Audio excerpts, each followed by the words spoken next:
बोले श्री प्राणनाथ प्यारे की जय, धाम के धनी की जय, सतगुरु महाराज की जय। वंदो सतगुरु चरण को, करूं सुप्रीम प्रणाम। अशुभ हरण मंगल करण, धन देव चंद्र जी नाम। श्री प्राणनाथ निज मूलपति, श्री महराज सुनाम। श्री तेज कुंवर श्यामा युगल को, पल पल करूं प्रणाम। श्री तेज कुंवर श्यामा युगल को, पल पल करूं। जगती जीते विद्याएं, पण अजाणु नव जाए। जाए बालोजी सहाय थाए, झको मारे प्यारे मायाए। झको मारे प्यारे मायाए, ते माटे तमे सुनजो साधु। प्रणाम। ते माटे तमे सुनजो साधु। वे पारब्रह्म परमात्मा क्षति धाम के दिवस राशि बरस अपनी परमात्मा नाव को, जो इस मायावी जगत में सुंदर साथ के नाम से शोभायमान है, इस मायावी जगत को सत्य मानकर, अपना मानकर, अच्छा मानकर इसी में लेते हैं। जैसे दुनिया के जीव इस संसार को अपना मान करके मेरी मेरी करते दुनिया जाते हैं। बोझ ब्रह्मांड का से लेवे और पांव पलट का नहीं भरोसा, फिर भी सर सर्जन को ना देवे। नहीं भरोसा जिनका बरस मास और दिन, ये तो दम पर बांधिया तो भी भूल जाते। आगे मोहम्मद प्रण जी कहते हैं, साधो साधो में देखा बड़ा तमाशा। देख देख भया में विस्मय, देख देख मुझे आवत आशा। है वो नहीं कहें, वो नहीं कहे है। जो पारब्रह्म परमात्मा क्षति सदा सर्वदा रहने वाले अखंड अविनाशी हैं, उनके बारे में तो हम कहते हैं, कौन देखने गया परम धाम है, कौन देखने गया परमात्मा है। और जो नासवान देखते रहे हैं, उसको सत्य मानकर इतने अच्छी तरह से लगते हैं। जबकि महामती सुंदर वाणी में कहते हैं, एणे देखत ही पर ये दुख में, एणे देखत ही पर ये दुख में, विराग को ऐसो रचियो रोग। छुटकाए छूटे नहीं, नाही न देखन जो। फिर रास प्रताप के पहले प्रकरण में राज्य राज्य इसीलिए अपनी परमात्माओं को सावधान करते हुए कि दुनिया के जीवनों की तरह आप भी संसार को सत्य मत मान लेना। ये संसार एक इतनी खतरनाक बीमारी है कि दूसरी बीमारियां तो छूने से लगती हैं। ये बीमारी इतनी खतरनाक है कि छूने की भी जरूरत नहीं है, खाली देखने से लग जाती है। जैसे बरसात के महीनों में एक भादों का महीना होता है, उसमें एक बीमारी आती है। भादों के महीने में बीमारी आती है, उसको बोलते हैं आंख आने की बीमारी। प्रैक्टिकल कर लेना, किसी की आंख आई हो और आप उसकी आंख में थोड़ी दूर से देख लेना, शाम को आपकी आंख में बीमारी आ जाएगी। एणे देखत ही पर ये दुख में, विराग को ऐसो रचियो रोग। छुटकाए छूटे नहीं, नाही न देखन। फिर हवे पहला मोह जली कहूँ बातो, तेता दुर्रूपी दिन रातो। दावनल बले कई भांत तैनी पेटी कहूँ विख्यात। माया को आप इतने हल्के में मत गिनिए। माया की राजी महाराज के हुक्म से जब ब्रह्मात्माओं को अभिमान हो गया कि हमारे से बड़ा है, तो रूहों को दिया नुकसान, तोड़ने गुमान। उनके गुमान को तोड़ने के लिए राज्य ने ही माया को हुक्म दिया है। उपनीचे मूल धनी धरगी, मुनि जन्य मनाव्या हार। शिव ब्रह्मा दिख नौ रहे पार, सुख शंका दिख ने नौ टली। लक्ष्मी नारायण ने फरी बली, विष्णु बैको लीना माए। सागर से करना मुखिया क्या है। इतनी बलवंती माया। अब ऊपर की चौपाई अपन ने भी दोहराई थी, यद्यपि ते जीते विद्याएं पर इन्हें अजानी न जाए। सारी विद्याएं सीख लो, फिर भी आप माया से पार नहीं पा सकते हो। माया माया इतनी प्रबल है। पर हम सब सुंदर साथ को जब हमारे यहाँ कहीं पाठ होता है ना, शुरुआत होती है या पूर्णाहुति होती है, तो रास किताब का पहला नंबर का प्रकरण है ना, यानी 70 नंबर की चौपाई दरेक ने मोड़े याद हो छे। चौपाई से चारे धनी धनवट करे, त्यारे बलबेरी न हरे, बली गया काम सराड़े चढ़े, मन चितव्या। पर उस चौपाई को समझने से पहले उसमें एक शब्द लगा है, जारे। जारे मीन्स जब धनी धनवट करे। पति जब अपना पति धर्म निभाता है तब पत्नी को तकलीफ नहीं होती है, और पति पति धर्म नहीं निभाए तो पत्नी को तकलीफ होती है। तो यहाँ पर रास किताब का 2 नंबर प्रकरण છે અને એને પર 70 નંબરની છપાઈ છે। જેવી રીતે આપણે રાસ કિતાબનો પહેલો પ્રકરણ છે ને, એને 70 નંબરની છપાઈ મોણ યાદ છે ને, એવી રીતે આપણો રાસ કિતાબનો 2 નંબરનો પ્રકરણ છે, એની પર 70 નંબરની છપાઈ આજે આપણે મોડે યાદ કરવું છે અને એ જ છપાઈ આપણે 10% સમજવું છે। બરાબર? છપાઈ કહે છે જ્યારે તે માટે તમે સુણજો સાથ। તે માટે ગુજરાતીની છપાઈ છે। इसलिए तमें माने आप लोग, मेरे प्यारे सुंदर सर जी, आप लोग सुनना, बड़े ध्यान से सुनना। एक कहूँ अनुपम बात, एक मीन्स वेरी इंपॉर्टेंट, बहुत मतलब की बात हम आपको बताने के लिए जा रहे हैं। ये बात आपको बड़ी नवाई लगेगी, बड़ी वंडरफुल लगेगी, बड़ी आश्चर्यजनक लगेगी, आपको विश्वास नहीं होगा। जैसे किसी आदमी को ब्लड कैंसर हो जाएगा और वो अमेरिका का ट्रीटमेंट करा के आ जाए, और अमेरिका के डॉक्टर कहते कि भैया बचने की कोई चांस नहीं है, और इसके बाद वो कोई महात्मा जी के पास जाए, कोई संत पुरुष के पास जाए, कोई संत पुरुष अपनी धुन में से थोड़ी सी राख उठा के दे दें और बोले जाओ इसको घोल के पिला देना, ठीक हो जाएगा, तो आपको विश्वास होगा? कैसा लगेगा? अमेरिका का ट्रीटमेंट करवा लिया और ये राख से ये कैंसर ठीक हो जाएगा। इसको बोलते हैं आश्चर्यजनक, वंडरफुल। ऐसे राती कहते कहूँ एक अनुपम बात, तुमको विश्वास नहीं होगा कि इतना करने से हम माया से जीत जाएंगे। इतनी प्रबल माया जिससे आज तक कोई बचा नहीं है, इसने किसी को छोड़ा नहीं है, और इतनी छोटी दवाई करने से हम माया से भव से पार हो जाएंगे। आपको आश्चर्य होगा।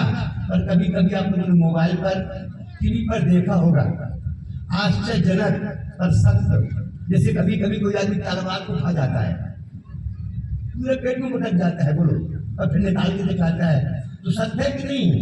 तो कितना आश्चर्यजनक है। ऐसी राती करे ते माटे तमे सोचो साथो, कहूँ एक अनुपम बात, आपको विश्वास नहीं होगा, आपको लगेगा नहीं बेटा इतना करने से हम माया को जीत जाएंगे। और सत्य है। क्या सत्य है? चर्चा सुन जो दिन ने रातो। क्या करना है अपन को? जब भी मौका मिले, इसके श्री 5 पद्मभूषण पन्ना धाम में राजीव राज ने भी क्या किया, वहां भी आज भी दोनों टाइम चर्चा होती है, उसको मजलिस बोलते हैं। दिन को भी होती है और रात को भी होती है। क्यों? इसी टेस्ट की बनाई नहीं है, राजी महाराज के समय से ही वो चर्चा दोनों टाइम होती है। क्यों? कि अगर आपको दिन को टाइम नहीं मिलता हो तो रात को आ जाइए, जिनको रात को टाइम नहीं मिलता है वो दिन को सुन लीजिए।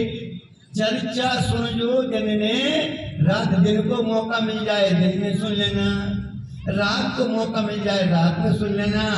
तो क्या होता है?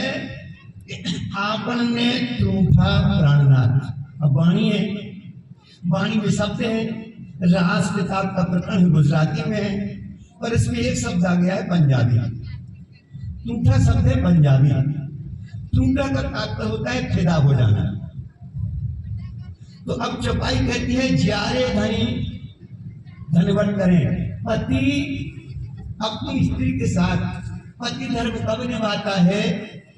पति पत्नी में 8 दिन से बोलचाल नहीं है, पत्नी पति का मुख नहीं देख रहा है, पत्नी पति का मुख नहीं देख रही है, और 8 दिन बाद पति अमेरिका जा रहा हो और 8 साल का बच्चा हो, और बच्चा को बुलाए, बोले पापा से बोल दो मेरे लिए बम्बई से हार लेके आना, अमेरिका से सामान लेके आना, बोलो लेके आएगा? ये क्या आएगा? 8 दिन से बोलचाल बंद है, बातचीत नहीं हो रही, ये क्या आएगा? और पति पत्नी के ऊपर बहुत खुश हो, बहुत खुश, बड़े प्रेम से रहता हो और बाहर जाता हो तारे माटे के सुलाबू से ना फालतू पैसा बिगाड़ सो नहीं। मारे पास बदना छे कसूर लगाने कोई जरूरत है पर छता लईने आवशे आवशे અને આવશે કેમ કે તમારી ઉપર ખુશ છે। તો રાજી મહારાજ પોતાનો પતિ ધર્મ ક્યારે નિભાવે? જ્યારે સુંદર સાથ જે રાજ્ય શિખાપન આપી છે એ શિખાપન પર જ્યારે ત્યારે राज्य एनी पर मेहर करे छे, दया करे छे અને कृपा करे छे त्यारे धनी अपनी धनवट निभावे छे। ज्यारे धनी धनवट करे त्यारे बलबेरी न हरे, बलि गया काम सरारे चढ़े मन चितव्या। ये बच्चन ऐसे जागृत, ये बच्चन ऐसे जागृत जगावत है तत्क्षित, पर जो सिर न लीजिए आपने तो कहा करें बचन ये माथे वैसे कहने कहूं छू बीजो न करजो दुख तमे तमारी माया माहे सहजो भोगो तो सुख। तो गीतक के अंदर जो लिखी है, मैं गई तुमको उलझम रोद नील में हुआ गरक हो, पढ़ोगे मेरे कलाम को तो भागेगी सारी सत्य। न राज्य हमसे दूर है न हम राज्य से दूर हैं। चौपाई रोज बोलते हो बाले से बुढ़ापे लग मेरे सिर पर खड़े, सुभान नजर से ना ताड़ी अव्वल से आज दिन तक हो। क्यों कर कहूँ मेहर महबूब की जो करत पर मोमिन। राज्य तो हर क्षण वाणी में गीतक में सैकड़ों जगह लिखा हुआ है ये शहरत से हक को नजी इतने पास है। खिलबत किताब में तो लिख दिया है कि हक पे इन सिर पर खड़े, हक पे इन सिर पर खड़े, पर तू देखत ना हक को तरफ हो। हम राज्य की तरफ नहीं देख पाते। कार्यक्रम अभी सडनली नहीं बना है, कार्यक्रम 2-4 दिन पहले से आता बना होगा, पर खेतर में काम है अपन जान पूछ के आए नहीं। और उनसे पूछा जाता है चर्चा में क्यों नहीं आए थे, क्या करें राज्य ने मेहर ही नहीं की। खुद चर्चा में आना नहीं है, मानसिकता पहले से बना ली और दोस्त का टोकरा राज्य को। राज्य ने और चपाई रोज बोलते हो बाले से बुढ़ापे लग मेरे सिर पर खड़े, सुबह नजर से न काढ़ी अव्वल से आज दिन तक हो। क्यों कर कहूँ मेहर महबूब की जो करत परमों में। तो न राज्य हमसे दूर है न हम राज्य से दूर हैं। हमारे जो मन की खटपट है, हमारे जो मन के विकार हैं, वो विकार हमको परमात्मा से दूर के हुए हैं। तो मुकुंद दास महाराज लिखते हैं, यह तो गत है अटपटी, यह तो गत है अटपटी और झटपट लगे न कोई, और जो मन की खटपट मिटे तो चटपट दर्शन होए। हमारे मन में विकार हैं, ये बेशक इलम है, इसको पढ़ने से आपके मन के विकार निकल जाते हैं। पर कमी कहाँ है? हमारे पास सब कुछ है, हर चीज के लिए हमारे पास टाइम है, पर खाली राज्य के लिए वाणी पढ़ने के लिए हमारे लिए टाइम नहीं है। मोबाइल में रात दिन मोबाइल देखते रहोगे मन लगेगा, और वाणी पढ़ने के लिए बोलो क्या करें स्वामी जी हमारा मन ही नहीं लगता है। चितवनी करने बैठते हैं तब बस मन नहीं लगता है। बताओ कोई दवाई। मोबाइल देखने में कितने जल्दी मन लगता है बोलो। मोबाइल देखने में इतना मन लगता है आदमी का। एक आदमी मोबाइल देख रहा था, चलाते चलाते बाजू वाले घर में चला गया बोलो, अपने घर में नहीं जाके बगल वाले घर में चला गया। वो जाके टेबल कुर्सी पर बैठ गया। उसकी पत्नी भी मोबाइल चलाने की शौकीन थी बोलो, वो भी खाना लेके आई मोबाइल चलाते चलाते। ये नहीं देखा कि टेबल पर मेरा पति बैठा कि दूसरे का बैठा है, बोलो थाली रख के चली गई। पति ने पूरा खाना खा लिया, बाद में देखा भाग में दूसरे के घर में आ गए, उठ के सटक गया। और थोड़ी देर में उसका पति आया, बोली यार बड़ी भूख लगी है खाना लाओ। अरे बोले पागल हो गए, कभी तो खाना खिला जाए। तो टीवी में कितना मन लगता है, पर वाणी सुनने हमारा मन नहीं लगता है। तो सुंदर साथ जी हमें अपने मन को विकार को निकालना है। वाणी कहीं से भी गलत नहीं है, कोई धर्मशास्त्र कोई संत महात्मा कहीं से गलत नहीं होते। ये सब आपकी भलाई के लिए, आपकी अच्छाई के लिए, आपके कल्याण के लिए आते हैं। पर विकार कहाँ है? विकार हमारे दिमाग में है। छोटी सी बात कहकर 2 मिनट में आपको समझाने का प्रयास करेंगे। आप लोगों ने नाम सुना होगा एक गालिब साहब का, बहुत बड़े शायर हो गए, पर बचपन में वो खेलते खेलते गिर गए थे, तो उनकी दाढ़ी में यहाँ पर एक भूत का निशान था और यहाँ पर एक काला तिल था। तो एक बार वो बाजार में गए और एक आईने की दुकान में पहुंचे और दुकानदार से बोले, भाई साहब एक अच्छी क्वालिटी का आईना मुझको फॉरेन से मंगवा दो। ऐसे जितने लगे चिंता मत करना। दुकानदार उनका फैन था, गालिब साहब का। उसने फॉरेन से बहुत अच्छा दर्पण, बहुत अच्छा आईना, शीशा बोलते, दर्पण बोलते, आईना बोलते, मंगवा दिया। अब गालिब साहब उस आईने को लेकर के गए और अपना चेहरा देखते हैं, फिर भी गालिब साहब को उनका चेहरा साफ दिखाई देता नहीं। गालिब साहब उस आईने को साफ करते हैं और फिर चेहरा देखते हैं, फिर भी चेहरा साफ दिखाई देता। दूसरे दिन गालिब साहब दुकान में पहुंचते, बोले, भाई साहब हमने कहा था जितने पैसे लेना हो उतने पैसे ले लेना, आपने पैसे तो दाब के लिए पर दर्पण अच्छा नहीं मंगवाया। दुकानदार बोला, भाई साहब गालिब साहब मैं आपका फैन हूं, मैं आपको बहुत चाहता हूं, मैंने फॉरेन से आपके लिए आईना मंगवाया है, एक पैसे भी फायदे के नहीं लिए, जितने में आया उतने में आपको दिया है। भाई साहब आईना तो बहुत अच्छा है। तो गालिब साहब बोलते हैं कि मेरा चेहरा इसमें साफ दिखाई क्यों नहीं देता है? तो दुकानदार ने बड़े गौर से देखा तो गालिब साहब के चेहरे पर यहाँ पर तिल था, यहाँ पर भूत था। तो दुकानदार ने समझाया, गालिब साहब आईने में कोई कमी नहीं है, आपके चेहरे में कमी है, आपके चेहरे में दाग है, तो आईना कहां से साफ देखेगा? तो गालिब ने आखिरी शायरी बनाई, ये गालिब तू सारी जिंदगी क्या करता रहा?